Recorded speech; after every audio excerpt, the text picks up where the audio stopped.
Hello दोस्तों, आज की वीडियो में आप सभी को बताऊंगा क्लास 10वीं का गणित का प्रश्नावली 3 का 5 नंबर क्वेश्चन। यहाँ पे देखिए दोस्तों, 5 नंबर क्वेश्चन में बोला गया है, ये समीकरण दिया है और प्रतिस्थापन विधि से हल करने के लिए बोला गया है। तो चलिए मैं आपको बना के दिखाता हूँ। यहाँ पे देखिए दोस्तों, 5 नंबर क्वेश्चन में दिया है √2x प्लस का √3y बराबर का 0। इसको हम समीकरण 1 मान लेते हैं।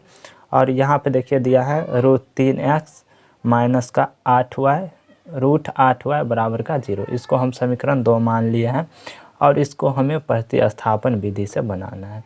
तो चलिए दोस्तों, यहाँ पर आपको लिखना पड़ेगा प्रतिस्थापन विधि में समीकरण 1 से। दोस्तों यहाँ पर आप समीकरण 2 से भी ले सकते हो, कोई दिक्कत नहीं है। मैं 1 से ही लेकर बनाता हूँ।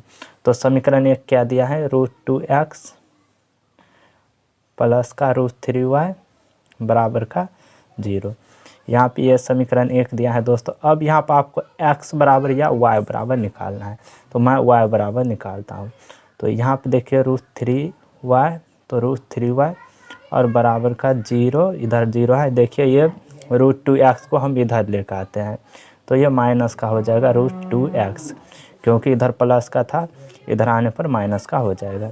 ऐसे हो जाएगा y बराबर क्या हो जाएगा दोस्तों, देखिए 0 और माइनस का √2x, माइनस का √2x ही हो जाएगा यहाँ पे। और ये देखिए यहाँ पर y बराबर √3y के गुणाम था, तो इधर आने पर भाग में हो जाएगा।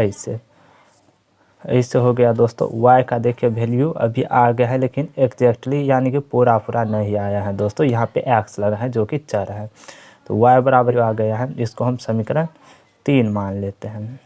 अब देखिए दोस्तों, ये y का वैल्यू जो आया है, इसको हम समीकरण 2 में रख देते हैं। तो यहाँ पर आपको लिखना है समीकरण 2 में y का मान रखने पर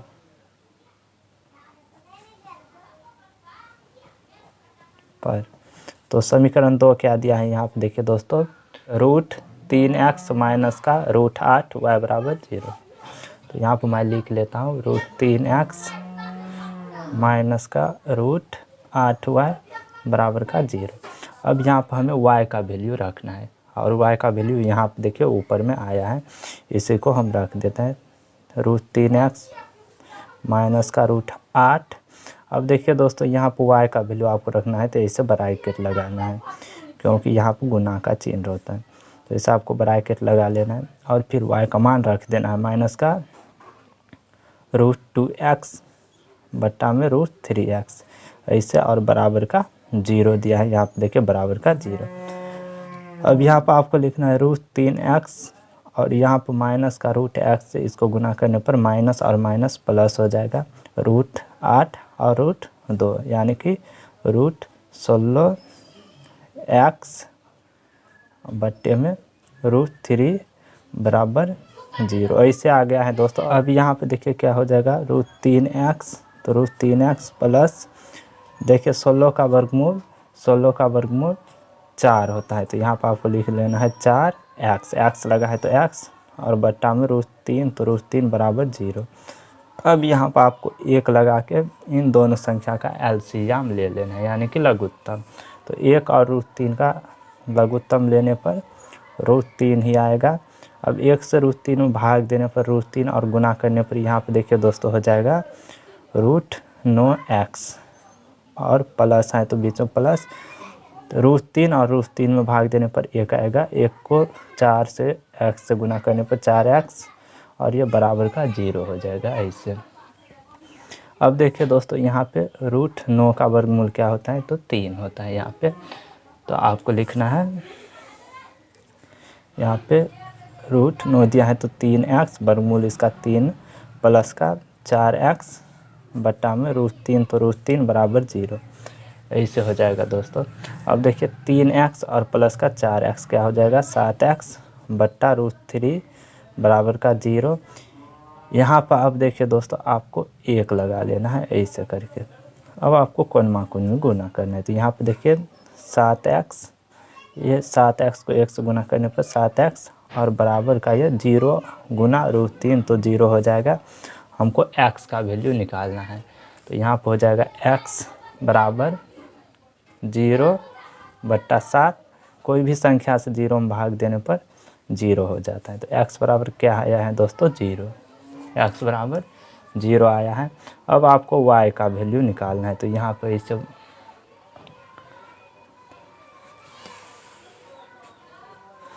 अब आपको लिख लेना है समीकरण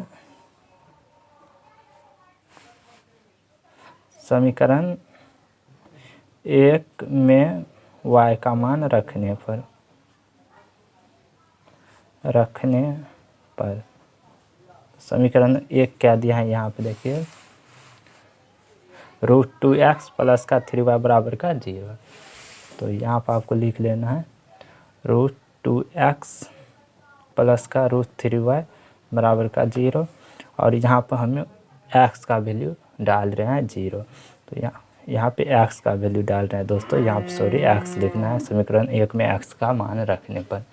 तो यहाँ पे x का मान कितना आया है? √2 और x का मान 0 है, तो 0 प्लस का √3y बराबर का 0।